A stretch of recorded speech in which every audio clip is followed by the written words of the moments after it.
The steelhead is commonly referred to as the fish of 1,000 casts. Whether that math is true or not, the point is you're going to make a lot of casts when you go steelhead fishing. And it's not really due to the fact that the steelhead is tough to catch. It's more to do with the fact that there's not a lot of steelhead in a given run or a given river system. It's a bit of a unicorn. But the payoff when you do go tight on a steelhead is magical. It's well worth the investment. There are different techniques to catch steelhead, but to make things simple, we're going to share with you the most classic technique that also is the most easy technique to understand and to use. It's called the swing. And what the swing requires is this. Typically, you're going to stand by the side of the river, whether that's wading or just on the beach, really, and you're going to cast your fly, whether that's straight across the current, perpendicular, or maybe slightly downstream. Point is, you got to get your fly in the drink.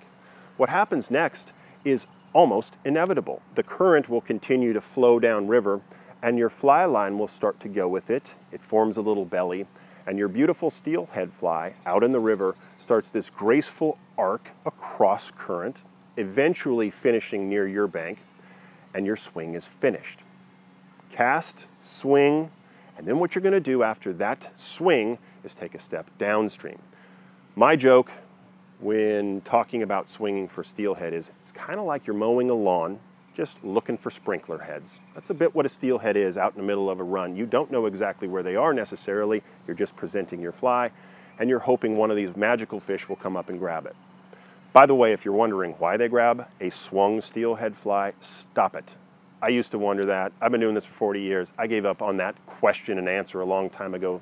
But the good news is they do grab steelhead flies on the swing. And it's statistically inevitable.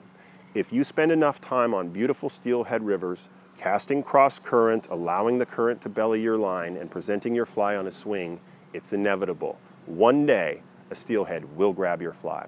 Which brings me to the next point. There's not much to do after the cast. You just keep your tip of your single hand or double hand fly rod pointed at the line. You follow it along.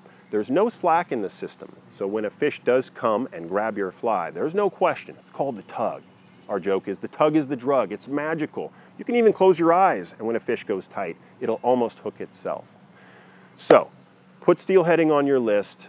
Choose to swing to begin with because it's effective, enjoyable, and simple. Celebrate every cast in between those fish, and when you finally come tight to a Pacific steelhead, you'll know what we already know. The payoff is worth the investment. It's time to go steelhead fishing.